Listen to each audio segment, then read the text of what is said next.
अगर ये कायनात एक इत्तेफाकी हादसा होता या इस कायनात को चलाने वाला, इसके निज़ाम को बरकरार रखने वाला कोई कादिर मुतलक बादशाह ना होता तो ये उयूब से भरी हुई होती, बेतुके काम हो रहे होते यहाँ पे। आप कह सकते हैं कि हमें तो अभी बहुत सारे काम ऐसे लगते हैं जिनकी कोई लॉजिक नहीं है। बाज़ दफ़ा बारिश होती है तो होए चली जा रही है, क्या ख्याल है? नहीं होती तो कहत पड़ जाता है, लोग हलाक हो जाते हैं। ये तो बज़ाहिर ऐब है। होती है तो कराची बह गया, W11 डूब गई, आती है ना खबरें। भाई अगर कोई होता तो इतनी ही बारिश देता कि जितनी ज़रूरत है ज़मीन को, उसके बाद रोक लेता। क्या ख्याल है भाई? बाज़ लोगों के जहन में शैतान ये वसवसे डालता है। एक तो मैं बयान करने बैठता हूँ इस्लाही, लेकिन फिर वो इश्काल और जवाब और इश्कालात और जवाबात पे बात चली जाती है। इश्काल होगा फिर जवाब होगा। उसकी वजह ये कि मेरे जहन में ये बात आ रही होती है कि जब शैतान इस चीज़ में इनको कंफ्यूज करेगा ना, तो आगे की बातें भी समझ में नहीं आएंगी। क्योंकि मसला सारा पिछले हफ्ते बताया था ना, मसला सारा अब्बा का होता है। सारा मसला ही कहाँ से ख़राब होता है? अब्बा से। और आज मैं आपको बताऊंगा मसला सारा कहाँ से ख़राब होता है? शैतान से। शादी में रुकावट अब्बा, लड़की के अब्बा। सबसे बड़ी कबाब में हड्डी कौन होते हैं? शादी के मामले में अब्बा। और दीन पे चलने में जो सबसे बड़ी रुकावट है ना, वो है शैतान। वो उल्टे सीधे वसवसे दिमागों में डालता रहेगा कि भाई ये है तो फिर ये क्यों है, हम तो देखते हैं गलत भी हो रहा है दुनिया में। तो याद रखो, मैं एक मिसाल से बात समझाता हूँ। एक मिसाल से हमारा मुकाबला किससे है? वो लोग जो अल्लाह को नहीं मानते। इन आयात में अल्लाह उन्हीं से खिताब कर रहा है ना, कि जो नहीं मानते उनको अल्लाह चैलेंज कर रहा है कि इस कायनात की वसतों में गौर करोगे तो तुम्हें अल्लाह समझ में आएगा। तो हम उन्हीं से खिताब करते हैं, और शैतान भी हमें उन्हीं की फहरिस्त में दाखिल करने की कोशिश करता है। हमें खिसकाता है कि तुम भी उधर ही जाओ, उन्हीं की बातें सुनो, वही सही बातें कर रहे हैं। तो देखिए, अगर आपको एक दीवार खड़ी हुई नजर आ गई, उसमें ईंटें तरतीब से जुड़ी हुई हैं, तरतीब से ईंटें जुड़ी हुई हैं, प्लस्तर भी हुआ हुआ है उसके ऊपर। अब अगर दो किस्म की बहसें यहां शुरू होती हैं। एक शख्स ये कह रहा है कि ये दीवार खुद से खड़ी हुई है, इत्तिफाकी हादसे का नतीजा है। ये दीवार क्या है? बोलो भाई। इत्तिफाक से हो गया था। दूसरा कह रहा है नहीं भाई, किसी ने बनाया है इसको। दीवार कभी इत्तिफाक से, पहाड़ तो शायद मुमकिन है होते हों, दीवार में तो आपने देखा होगा एक ईंटें ख़ास तरतीब से जुड़ी हुई होती है। तो ये प्लस्तर भी हुआ हुआ है। समझ में आ रही है बात? लेकिन आप इस पे अड़े हुए हैं कि नहीं, वो जो है ना, जो मुनकिर है दीवार बनाने वाले का, वो कह रहे नहीं खुद से हुई है। और दलील वो ये दे रहा है कि अगर इसको किसी ने बनाया होता तो इसमें ये ऐब ना होता, ये थोड़ी सी टेढ़ी ना होती। क्या ख्याल है? इसकी जो एक ईंट बाहर को निकली हुई है ऐसे ना होती, बल्कि ये पूरी प्लेन होती। और इस दीवार में ये सुराख भी ना होता। ये देखो, इसमें दो बड़े बड़े सुराख भी हैं। और इसमें ये वाली ईंटें तो एक लेवल की हैं, ऊपर वाली ईंट थोड़ी सी पतली है जो बिल्कुल इसके बराबर नहीं है। अगर किसी ने बनाया होता इसको, किसी ज़हीन ने, और ऐसे मिस्त्री ने या ऐसे इंजीनियर ने डिज़ाइन किया होता जो माहिर है, तो ये टेढ़ा मेढ़ा पन इसमें ना होता। अब चंद उयूब जो उसको नज़र आ रहे हैं उसको वो हाईलाइट कर रहा है और दलील दे रहा है कि इसको किसी ने बनाया नहीं है। आप में अगर अकल होगी, आपने हमारे बयानात कुछ सुने हुए होंगे इंशाअल्लाह, तो अल्लाह की रहमत से उम्मीद है आप उसको ये जवाब देंगे कि भाई देख, तेरी दलील में कुछ वज़न लगता है हमें, थोड़ा सा टेढ़ी दीवार क्यों है, थोड़ा सा ये इतनी चौड़ी है और ऊपर वाली ईंट पतली क्यों है, लेकिन इसकी वजह से मैं बनाने वाले का इनकार करूं, ये इतनी बड़ी हमाकत होगी कि इस हमाकत का मेरे पास कोई जवाब नहीं है। क्योंकि इसका मतलब ये कि 4 ईंटें भी जो तरतीब से लगी हैं, ये भी हवा से उड़ के आपस में, पहली बात तो ये ईंट बनी कैसे, इसको खींच के यहाँ लाया कौन, इस एक ईंट के ऊपर दूसरी ईंट रखी किसने, प्लस्तर किसने लगाया, और ये 2 ईंटों के दरमियान जो खला था वो सीमेंट से किसने भरा। सीमेंट में इतनी अकल थी कि हवा चले और वो 2 ईंटों के दरमियान, बोलो भाई, वो फिल हो जाए और फिर उसके ऊपर एक और ईंट आके धड़ाम से गिर जाए। क्या ख्याल है? तो आप यही कहोगे भाई ये खुद नहीं होता, खुद होते तो एक रेत का ढेर जमा हो जाता। देखा होगा रेगिस्तानों में बगोलों से रेत के ढेर भी बन जाते हैं, पत्थर भी कुछ एक जगह जमा हो जाते हैं, कुछ ज़मीनें पथरीली होती हैं, कुछ में मिट्टी के रेत के ढेले बन जाते हैं। लेकिन तामीरी काम जहां भी होगा वो किसी कंस्ट्रक्टर के बगैर नहीं हो सकता, ये नहीं हो सकता भाई। तो वो कहेगा फिर ये टेढ़ा मेढ़ा क्यों है, तो आप कहेंगे भाई जिसने बनाया है ना, आप अपनी दीवार पर कयास कर रहे हो, अपने घर की दीवार पर। बनाने वाले के सामने क्या क्या हिकमतें थीं वो आपकी नजर में नहीं है। ये तो हो नहीं सकता कि ये खुद से बनी हो, नामुमकिन है। 2 ईंटें कभी खुद से आपस में आके नहीं जुड़ी और इतनी बड़ी दीवार बन गई। रहा ये कि थोड़ी सी कर्व क्यों है, तो हो सकता है कि बनाने वाले के सामने कोई हिकमत हो जिसकी वजह से उसने इस दीवार को थोड़ा सा टेढ़ा रखा है। ये भी मुमकिन है उसके पेश नज़र कोई हिकमत हो कि इसने एक जो ईंटों की एक रॉ तरतीब से जा रही थी उसके ऊपर एक छोटी ईंट रख दी है। तो हमारी उससे मुलाकात होगी तो हम पूछ लेंगे भाई ऐसा क्यों बनाया। लेकिन ये इसकी अलामत नहीं है कि हर वो ऐब जो हमें ऐब लगे वो हकीकत में भी ऐब ही हो। क्योंकि इतनी बात तो यकीनी है कि जिसने बनाया है सोच समझ के बनाया है, सोच समझ के कोई शख्स भी उल्टे काम नहीं करता, या तो वो खुद बेवकूफ होगा। तो जिसने इस कायनात को बनाया, एक दीवार का सिस्टम इतना पेचीदा नहीं है अल्लाह की कसम, जितना इस कायनात का एक एक जर्रा उसमें पेचीदगी है। तभी साइंस एक एक जर्रे को पढ़ रही है और पढ़ती चली जा रही है। जर्रे जो है ना, एक एटम, एक मॉलिक्यूल, उस पे पूरी पूरी किताबें हैं। ये है क्या?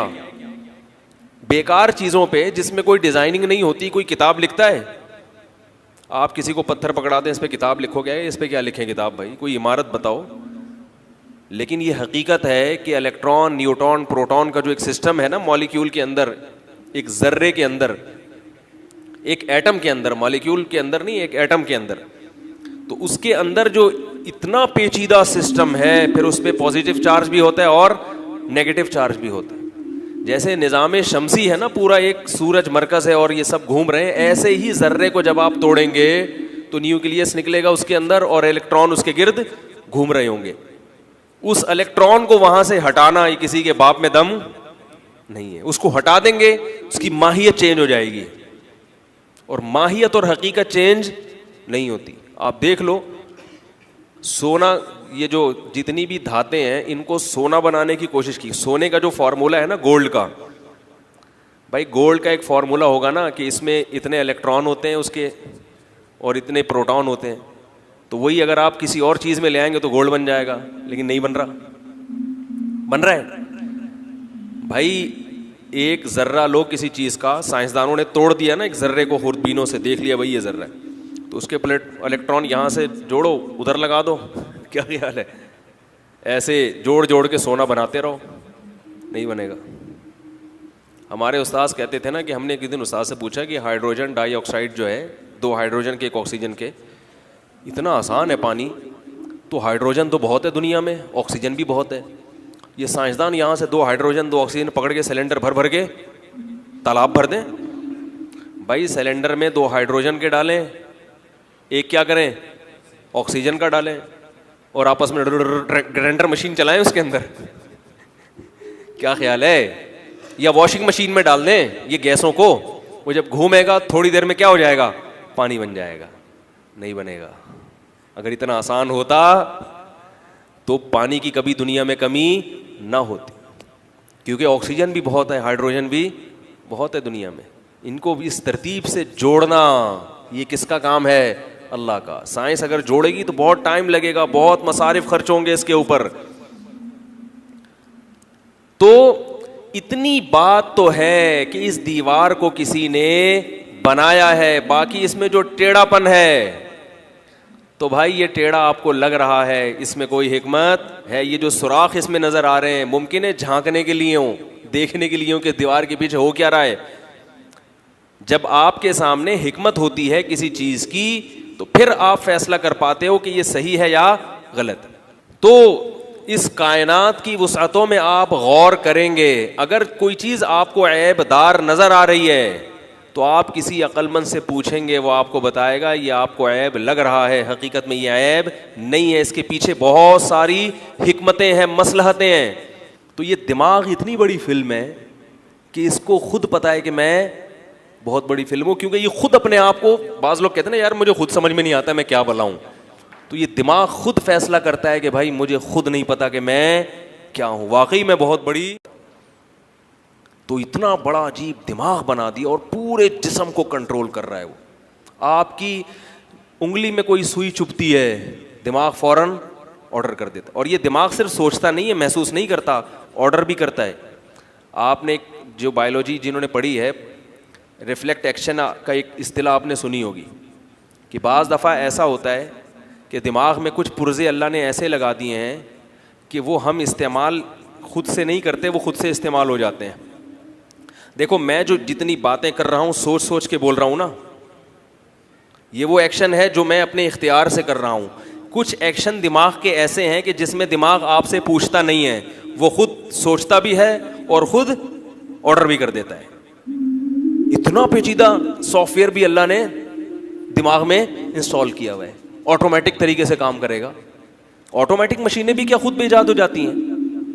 वो क्या है, बाज़ दफ़ा ऐसे होता है कि जब कोई हादसा होता है ना, तो अचानक ऐसा हादसा होता है हमारे साथ कि हमारे पास उससे बचने के लिए सोचने का टाइम नहीं होता, दिमाग खुद ऑर्डर करके हमें दूर कर देता है। सोते हुए आदमी के हाथ पे इस्त्री रखें आप, रखना नहीं, एक मिसाल दे रहा हूँ, क्योंकि हो सकता है उसका वो वाला बैटरी लो हो उसकी क्या या वायरस आया हुआ उसके उस दिमाग के उस पोर्शन में, तो हाथ जल जाएगा उसका। आपने देखा होगा कि इंसान सो रहा होता है, आपका सोते हुए में आग के हाथ आ गया, ये इस्त्री पे हाथ आ गया, आप तो सो रहे हैं आप दूसरी दुनिया में, लेकिन हाथ आपका खुद ब खुद पीछे हो जाता है। कोई चीज़ अचानक हम पे हमला करती है, हम अचानक पीछे हट जाते हैं, बाद में हमें एहसास होता है कि किसी ने हम पे हमला किया था। बिल्ली के दुम पे पाँव आ जाए, बिल्ली सोचती बाद में, हमला पहले करती है, उसको खुद पता नहीं होता, बाद में उसको तकलीफ का एहसास होता है, शुरू में उसको तकलीफ नहीं होती। क्योंकि जब हमारे जिस्म में कोई तकलीफ की चीज़, तकलीफ दे चीज़ पहुंचती है तो दिमाग तक सिग्नल पहुंचने में टाइम लगता है और दिमाग की तरफ से ऑर्डर आने में टाइम लगता है। अब नॉर्मल हालात में तो यही सिस्टम काम करता है, लेकिन जब अचानक कोई ऐसा हादसा हो जाए तो फिर अल्लाह मियाँ को मालूम था कि भाई अचानक में ये फैसला करेंगे, सोचेंगे, मशवरा करेंगे, टाइम इतने में ख़त्म हो चुका होगा। लिहाजा उसमें एक ऐसा सिस्टम लगा दो कि भाई छोटी मोटे हादसे जो होते रहेंगे वो ये दिमाग से पूछे बगैर भी काम खुद ब खुद ऑटोमेटिक होता रहेगा।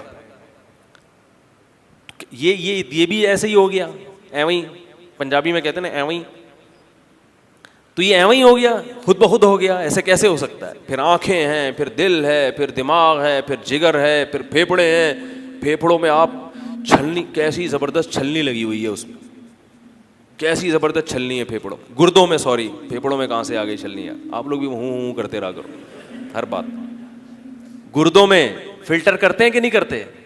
जब आर्टिफिशियल तरीके से वो फिल्टर का काम होता है, जब हॉस्पिटल में, उसमें कितना पैसा लगता है, कितनी भारी भरकम मशीनें ईजाद की हैं साइंसदानों ने। क्या वो मशीनें खुद से ईजाद हुई हैं? तो गुर्दों को देखकर वो मशीनें ईजाद हुई हैं, क्या कहते हैं उसको, डायलिसिस कर रही होती हैं, तो वो मशीनें गुर्दों को देख के ईजाद हुई हैं। उन मशीनों के बारे में तो खुदा का इनकार करने वाले कभी नहीं कहते कि ये मशीनें खुद से बनी हैं, लेकिन मशीन ने गुर्दे को जिस साइंटिस्ट ने उस गुर्दे को देखकर मशीन बनाई, उस गुर्दे के बारे में क्या कहते हैं कि ये खुद से वजूद में आया। वाह भाई वाह। जो असल है, यानी जापान ने जो मोबाइल बनाया था वो इत्तेफाक से बन गया, और चाइना ने जो कॉपी की है वो चाइना ने की है। कैसी अजीब बात है या नहीं भाई। जो ओरिजिनल है वो तो है वही, ठीक है ना, खुद से वजूद में आ गई। और चाइना कॉपी कर रहा है तो वो कॉपी खुद से नहीं आई है, वो बाकायदा किसी साइंटिस्ट ने कॉपी की है। तो अल्लाह के बंदो, जो गुर्दा ओरिजिनल है, जिसे देख के खून साफ करने की मशीनें ईजाद हुई हैं, उस गुर्दे को देखा गया है कि ये किस प्रोसेस से गुजर, क्या प्रोसेस होता है इस गुर्दे के अंदर, तो वो गुर्दा खुद से कैसे, वो किडनी खुद से कैसे वजूद में आ सकती है। तो अब हमारे पास इतने दलाइल हैं और हमें इन चीजों में कोई ऐब नजर नहीं आ रहा। दिल में अगर ऐब होता तो हर थोड़े दिनों के बाद आपको दिल ले जाके उसकी सर्विस करवानी पड़ती, उसकी ट्यूनिंग करवानी पड़ती। मोटरों का हाल देखो, थोड़े दिन चलती है उसके बाद कोई ना कोई मैकेनिक लगा हुआ होता है उसमें। दिल माँ के पेट में जब धड़कना शुरू होता है, धड़कते धड़कते धड़कते 90 साल गुजार देता है वो, किसी 90 साल, किसी का 100 साल। एक दफा भी उसको ट्यूनिंग और सर्विस की जरूरत कहीं नहीं है कि खोल के प्लग पाने में कचरा आया हुआ है ऐसा। अगर वो खराब होता है ना तो हमारी हमाकतों की वजह से, क्योंकि हम अल्लाह के बताए हुए कानून के मुताबिक खाते नहीं हैं, फोड़ते हैं। अल्लाह ने कुरान में ये फरमाया कुलू वशरबू, खाओ और पियो। हम इस आयत का तर्जुमा करते हैं फोड़ो और फोड़ते रहो बस। फोड़ो का कहीं भी नहीं है कुरान में, खाने का है तो खाओ तमीज से चबा के, और रोजे भी रखा करो। तो ये फोड़ने की वजह से क्या होता है, और मैंने एक किसी डॉक्टर से सुना कि दिल जो अटैक होता है ना, अटैक 15 साल पहले, यानी 15 साल से दिल के साथ इंसान गलत सलूक कर रहा होता है, उसके बाद जाके ये मोटर खराब होना, यानी जिसको हार्ट अटैक हुआ है इसका मतलब 15 साल से ये ऐसी चीजें खा रहा है या ऐसी लाइफ स्टाइल है कि ये दिल को क्या कर रहा है, खराब कर रहा है। तो 15 साल दिल फिर भी बर्दाश्त करता है। ये ऐसे नहीं हो जाता धड़धड़ अटैक हो गया, 15 साल से। उसमें बाज़ दफ़ा इंसान माजूर होता है, उस बेचारे को पता नहीं होता है कि क्या हो रहा है, लेकिन नॉर्मल आदमी को 15 साल से वो दिल के साथ नाइंसाफी, ये ऐसे ही है जैसे आप अपनी जो घर की पंपिंग की मोटर है ना पानी की, उसको आप खराब करने की बाकायदा कोशिश शुरू कर दें, और उस पे, और 15 साल के बाद वो मोटर जाके क्या हो, खराब हो। तो ऐसी मोटर जापान के किसी बहुत ही माहिर साइंसदान ने बनाई है। ये जो कहते हैं ना मोटरों की वारंटी है, ये वारंटी जब होती है जब एहतियात से इस्तेमाल करें। फिर तो कहते हैं कि उसमें लिखा होता है अगर आपने ये बेहतियातियां की तो फिर कोई वारंटी नहीं है। लेकिन किसी साइंटिस्ट ने ऐसी मोटर ईजाद की, पानी पंप करने की, पानी को सक करने की और आगे पंप करने की ऐसी मोटर ईजाद की जिसमें लिखा हो कि अगर आपने इसको गलत तरीके से भी इस्तेमाल किया तो भी जवानी में, यानी मोटर 30 साल तक तो वैसे भी इसको कुछ नहीं होगा, और फिर जब आप बूढ़े होना शुरू होंगे तो भी 15 साल आपको टाइम ये मोटर देगी। क्या ख्याल है? आपने उससे पानी पंप करने के बजाय ग्रीस या पेट्रोल निकालना शुरू कर दिया, फिर भी मोटर ने कितना टाइम दिया आपको, 15 साल। तो इसका मतलब ये मोटर आम साइंसदान की बनाई हुई नहीं है, कोई बड़ा माहिर साइंसदान था भाई जिसने ये अथॉरिटी भी दी कि भाई गलत भी इस्तेमाल करोगे तो 15 साल ये मोटर खींचेगी, फिर भी 15 साल के बाद जाके बंद होगी। तो ऐसी मोटर अल्लाह ने कहाँ लगाई हुई है, दिल में। और अल्लाह ने कहा इतना खून होना चाहिए, वो ये खून हो। हम उससे क्या पंप करना शुरू करते हैं, ग्रीस और डीजल, क्योंकि उल्टी सीधी चीजें खा खा के खून क्या बन जाता है, डीजल की तरह हो जाता है, वो इतना खराब हो जाता है। फिर जाके दिल जो है ना वो आहिस्ता आहिस्ता, क्योंकि ऐसा गंद खा रहे हैं, सिगरेट, पान, गुटके और लस्सी के गिलास पी के सो जाते हैं, और अंडे पराठे सुबह तो मैं भी खाता हूँ, रात को भी खा रहे हैं। भाई हम अपने आप को क्यों उसमें दाखिल करें यार, क्या ख्याल है? और चलो अंडे पराठे भी खा लिए करें यार, रात को भी खा रहे हैं, 2-2 बजे खा रहे हैं, दावतों में फोड़ रहे हैं, तो उससे खून के बजाय डीजल बनना शुरू हो जाता है। वो जो खून होता है ना, ब्लड टेस्ट कराएं तो उसमें इतना कोलेस्ट्रॉल निकलता है, काला खून, वो डीजल ही होता है। 2 आदमी अजीब से ना, बहुत मोटे ताज़े अजीब से, वो चले गए खून देने के लिए, तो डॉक्टर ने कहा भाई ये मुझे खून चाहिए, डीजल नहीं चाहिए। आप, ऐसा लग रहा है आपकी शक्ल से कि आपकी रगों में खून के बजाय क्या दौड़ रहा है, डीजल दौड़ रहा है, शक्ल से ऐसा लग रहा है। तो वो खून हमारा क्या बन चुका होता है, डीजल। वो भी 15 साल निकालता है। फिर उसके बाद दिल कहता है भाई अल्लाह ने मुझे खून की पंपिंग के लिए पैदा किया था, खून को सर्कुलेट करने के लिए पैदा किया था, डीजल के लिए पेट्रोल पंप है वहां जा, तू वहां से भरवा लिया कर। तो ये मशीन खुद से बन गई, इसमें कोई ऐब नहीं है। इसको अल्लाह कह रहे हैं मा तराफी खल्क़िर रहमानी मिन तफावुत, तुझे रहमान की तख्लीक में कोई ऐब नजर नहीं आएगा। ऐसा बनाया है उसने, ऐसा बनाया उसने, इतना खूबसूरत डिजाइन किया। एक दूध साइंसदानों ने इजाद किया डब्बे का, और एक दूध अल्लाह ने माँ की छातियों में रखा है। ऐब किस दूध में है? डब्बे के दूध पे रिसर्च करो, हर 1 साल के बाद कोई ना कोई साइड इफेक्ट उसका सामने आ जाएगा। माँ के दूध पे साइंस रिसर्च कर करके थक गई। मा तराफी खल्क़िर रहमानी मिन तफावुत, अल्लाह का ये दावा सूरह मुल्क में कि तुम्हें रहमान की तख्लीक में कोई ऐब नजर, बोलो भाई, नहीं आएगा। ये दावा आज भी कुरान का साइंसदानों को चैलेंज कर रहा है कि नहीं नजर आएगा तुम्हें, उसने तुम्हारे लिए इसको बनाया है। एक एक चीज, ऑर्गेनिक चीजें की तरफ लोग जा रहे हैं ना। ये जब यूरिया इजाद हुई है ना, खाद, इतनी इस पे वावेला मिचा के इतना यानी खुश हुए लोग कि अब जनाब ऐसी जबरदस्त खाद इंसान ने इजाद कर ली है, अब हमें गाय के गोबर की, भैंस के गोबर की जरूरत नहीं, अब बकरियों की मेंगनियों की जरूरत नहीं है। अब हम नाइट्रोजन जो खाद का बुनियादी जुज्व है वो मसनूई तरीके से बनाएंगे, और उससे पौधे निकलना शुरू हुए, पैदावार भी डबल हो गई, पौधों की शक्लें भी बड़ी अच्छी, ऐसे खूबसूरत सेब है बड़े बड़े, देखे हैं ना आप, जो यूरिया के जो सेब होते हैं या यूरिया के जो फल होते हैं, कैसे खूबसूरत बेदाग। लेकिन जब उस पर तहकीक हुई, पता चला इससे क्या हो रहा है, कैंसर पैदा हो रहा है। क्योंकि जितनी तेजी से ग्रोथ हो रही है, जब ये चीज़ें आप खाएंगे तो आपकी सेल की जो टूट फूट है वो भी उतनी तेजी से होगी, वक्त से पहले बालिग हो जाएंगे, और वो बेतुके तरीके से आपकी जो सेल की, जो अल्लाह ने ईंटों की रखी है ना, एक ईंट के ऊपर दूसरी ईंट, दूसरी के ऊपर तीसरी, ये बेतुकी होनी, फिर कहीं एक ईंट वहाँ से निकल गई, एक ईंट यहाँ से निकल गई। अब चूंकि इंसान की ईंटों को खड़ा कर रहा है तो उसमें टेढ़ा मेढ़ा, एक ईंट यहाँ से निकल रही है, एक ईंट यहाँ से निकल रही है, एक फोड़ा। कैंसर यही तो है, हमारी जो सेल है ना वो बड़ी तरतीब से जुड़े हुए हैं, जब उसमें बेतरतीबी होती है तो रसूली निकलना शुरू, यहां से फोड़ा वहां से फोड़ा, क्योंकि बेतुके तरीके से बढ़ना शुरू हो जाते हैं आप। अल्लाह ने ऐसा हमारी दीवार को बनाया है कि पैदाइश से लेके 90 साल तक एक खास स्टाइल से बढ़ता है इंसान, एक अजीब तनासुब से। जैसे जैसे बढ़ रहा है, आंखें भी बढ़ रही हैं उसी हिसाब से, कान भी बढ़ रहे हैं, नाक भी बढ़ रही है, और हमारी स्किन भी उसी हिसाब से बढ़ती चली जा रही है। अब देखो, अगर इस कायनात में सिस्टम ना होता, ऐब होता, तो बच्चा पैदा होता।